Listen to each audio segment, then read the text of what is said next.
Hey, what's up, y'all? It's popping this G. Boss reacts to this vid by TUV. This is cartoon episodes that traumatize children. Side note, the lighting is really bad here. It's nighttime and the lighting is just not good in this Airbnb at night. So sorry about that.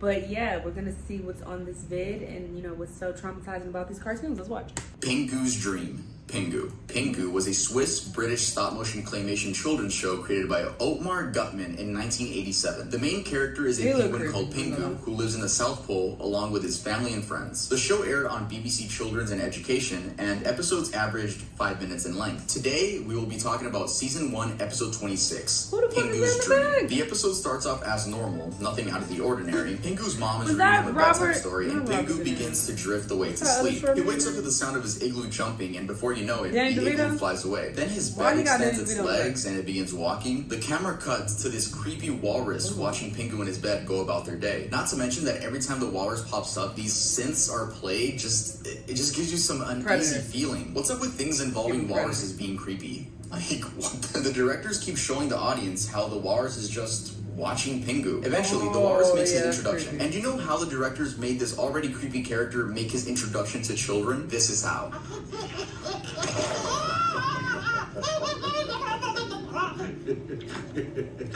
It's clear to see that the walrus is supposed to have this like goofy personality that finds everything funny and just wants to play. But they really messed up by making him almost human-like. The walrus begins messing with Pingu and eats his bed, all while non-stop laughing. Pingu and his bed begin running away, and Pingu ends up falling down a hill of snow. It was actually a pretty cool transition because the next camera zooms out and you can see that he's in his room again. The episode ends with Pingu crying and his mother consulting him. Yes. That's how this episode ends. Not only is this the ending to the episode, but this was actually the season finale. This episode was highly controversial and was eventually banned from television due to the giant walrus being too scary and unsettling for many young viewers. The creator, Otmar Gutmann, actually used the same walrus model in a German short film he made years prior. This caught me off guard because the voice he used for the walrus is so unexpected. Here, I'll just play the clip. Dass wir unsere Kundschaft ernst nehmen, das zeigt sich durch Produktraumgestaltung, der Kommunikationsräume und das alles sich mal um. Yeah, let's move on. Let's move on the list. Now he weird.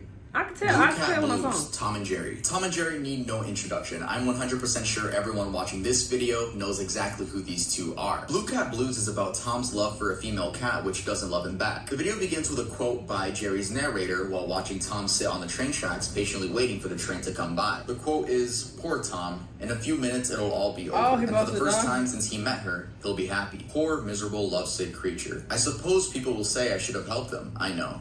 But it's better this way." Talk about a kid's show getting dark. Throughout the episode, we see just how much Tom is in love with this cat and how he is overthrown by another cat by the name of Mr. Butch. The cat with more money, more gifts, a better car. Tom resorts to drinking milk, which in this episode is a substitute for alcohol. Tom is seen sliding down a gutter until Jerry saves him. They get splashed by some water and come to find out it's Mr. Butch and the love of Tom's life riding away in his car with a just married sign. After this, the same thing happens to Jerry as his girlfriend is riding away with another mouse. Jerry brings himself down to the train tracks, sits next to Tom, and both patiently wait for the train to pass by. The episode ends with the haunting horn of a train.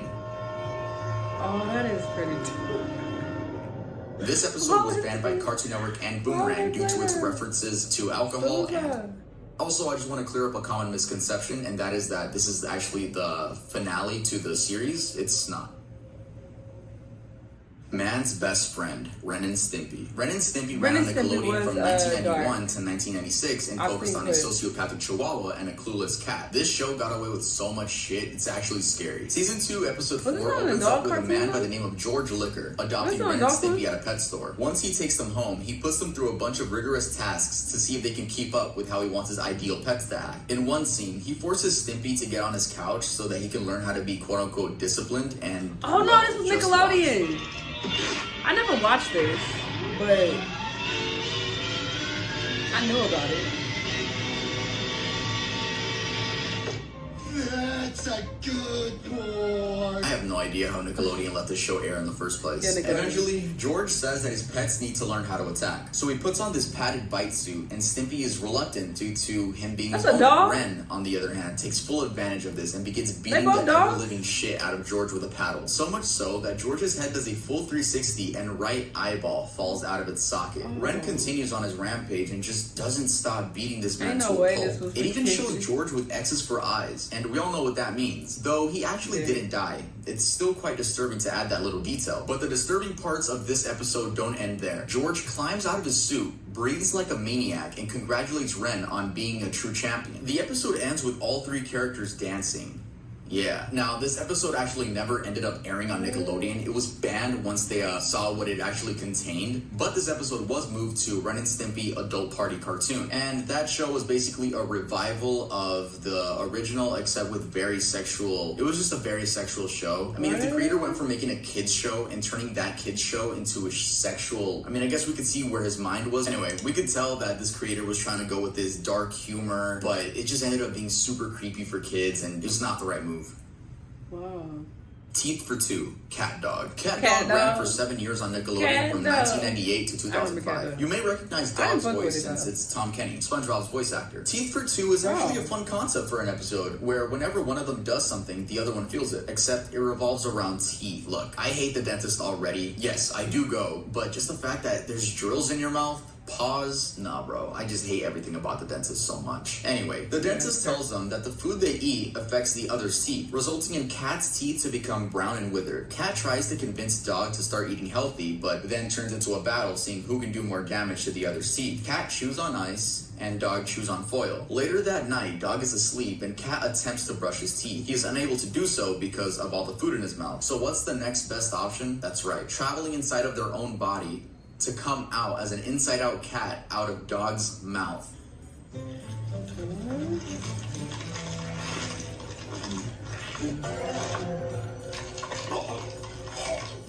Nah, this is weird. This is horror. Dog screams of horror and swallows Cat back down to where he's supposed to be. Skipping to the end, they get their teeth fixed, but end up getting food allergies from all the junk they ate throughout the entire episode. Never thought I'd see an inside-out cat trying to brush a dog's teeth. Very creepy.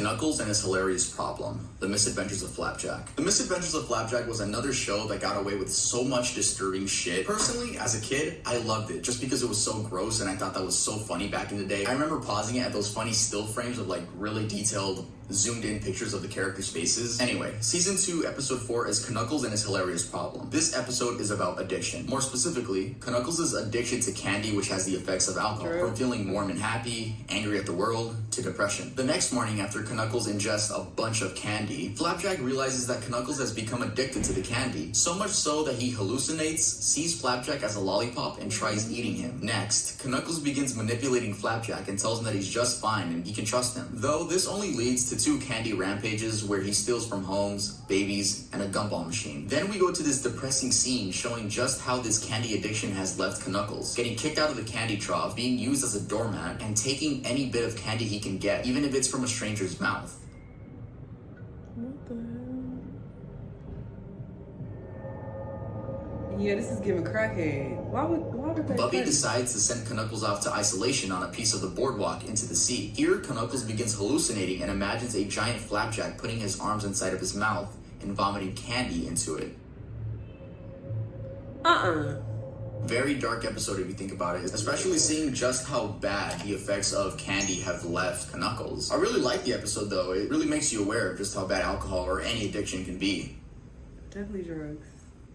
Earth Mover, Batman Beyond. Batman Beyond released in 1999 and aired on Cartoon Network and WB Kids. Today we're going to be talking about Season 1, Episode 15, aka Earth Mover. We start with this teenage girl by the name of Jackie hanging with her friends, one of which is Terry McGinnis, aka the Batman after the original Bruce Wayne Batman. She explains that she's been feeling like she was followed and watched by someone. Soon after that, Terry sees a mysterious figure outside through the window. A chase begins, but the figure isn't caught. The next day, Jackie's adopted father gives all 3 three of them a ride, but first he says he wants to show them something. That being a piece of land he plans on buying and placing a factory on. An earthquake happens, and again, there was another fight scene. After this, Bill, her adopted father, explains that he thinks it might be Jackie's real father looking for him. He tells the story from many years ago, and while he was trying to dump toxic waste into an abandoned mine shaft, the wire pulling up the container got stuck on a piece of wood and resulted in the entire mine shaft collapsing in on itself. Jackie's father was at the bottom and ended up being crushed by the debris. Not only that, but was covered by the toxic waste. Everyone assumed that he died instantly, and Bill felt so bad that he ended up adopting Jackie, who was only a kid at the time. Fast forward into the episode, and the Earth Mover has trapped both Jackie and Bill underground. During this scene,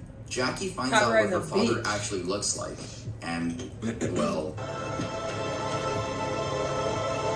So like the text was saying, I can't show too much due to a copyright claim, but basically, Jackie is horrified seeing that this is her father. I mean, who wouldn't be? Look at the way they drew it. Yeah, that's basically the scene in a nutshell. I mean, even listen to that voice. It sounds like he's struggling to get his words out. He seems to think that Bill betrayed him and left him to die so that he didn't have to split the revenue with a partner. He also sees Bill adopting Jackie as her getting stolen from him. Imagine accidentally dying and then the friend that accidentally killed you adopts your daughter. Bro, eventually, Batman swoops in and saves the day. The episode ends with this very dark quote. My father. He's not your father. Not really. He's a ghost.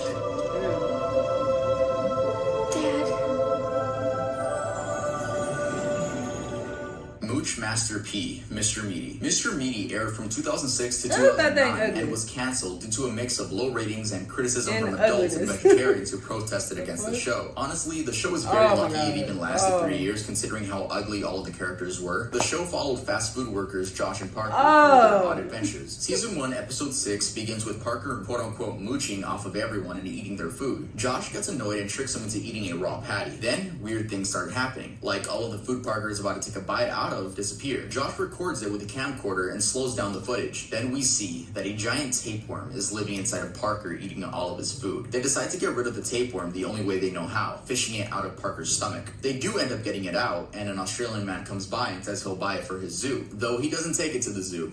Instead he swallows it whole in front of them. Come on in.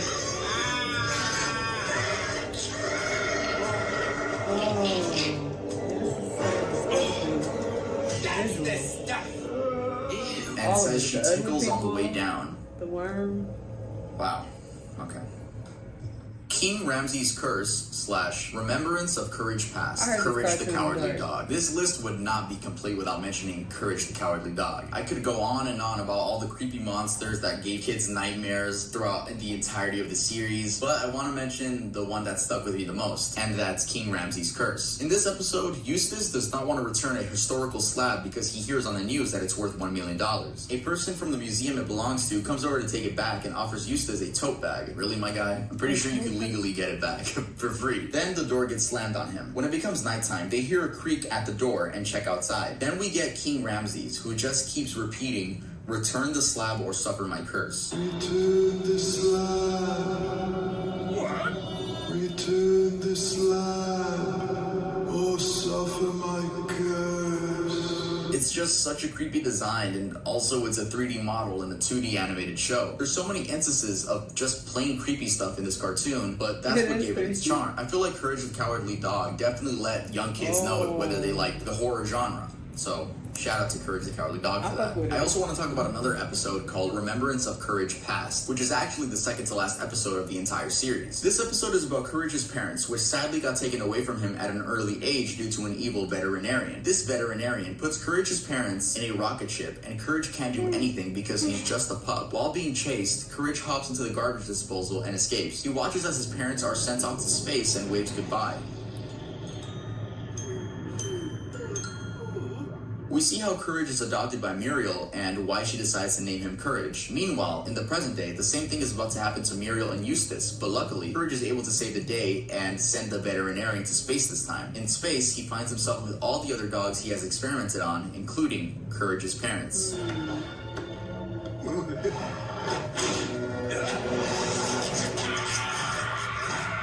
Those two episodes never left my mind. I think about those episodes to this day.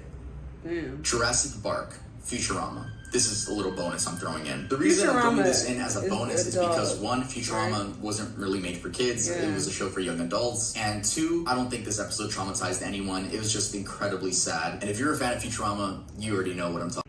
This episode, Jurassic Park, was the hardest one to rewatch for me. This episode is about Fry's old dog from 1997 named Seymour. In case you guys don't know, Futurama takes place in the year 3000, with Fry being the only person from the year 2000, since he accidentally fell into a cryogenic chamber on New Year's Day. Anyway, Fry finds Seymour as a fossil in a museum, where he then takes home to the professor. The professor explains that he can actually bring back Seymour with new technology, and so Fry begins getting ready for Seymour's return. This includes a doggy bed, a collar, and some chew toys. When the professor is ready to bring back Seymour, Bender throws his body into a pit of lava because he's jealous that Fry will have a new best friend. We get a flashback of Seymour doing everything in his power to find Fry. Seymour eventually finds Fry, but no one in the lab notices that Fry is in there. Even his parents, who go to pick up Seymour. Talk about frustration. Anyway, Bender jumps into the lava pit and retrieves Seymour's body. Seymour didn't burn due to the material covering his body. The professor finds out that Seymour actually lived his full lifespan of 15 years, 12 years after Fry's disappearance. So Fry decides not to bring him back simply because he doubts Seymour even remembers him, and he probably moved on with another family. But wait, here's the kicker. We, the audience, get a What the fuck happened? This ain't my shit. This is not my shit. It must have got copyrighted or something. I don't fucking know. But this ain't on me. It better not be my shit. Is this my shit?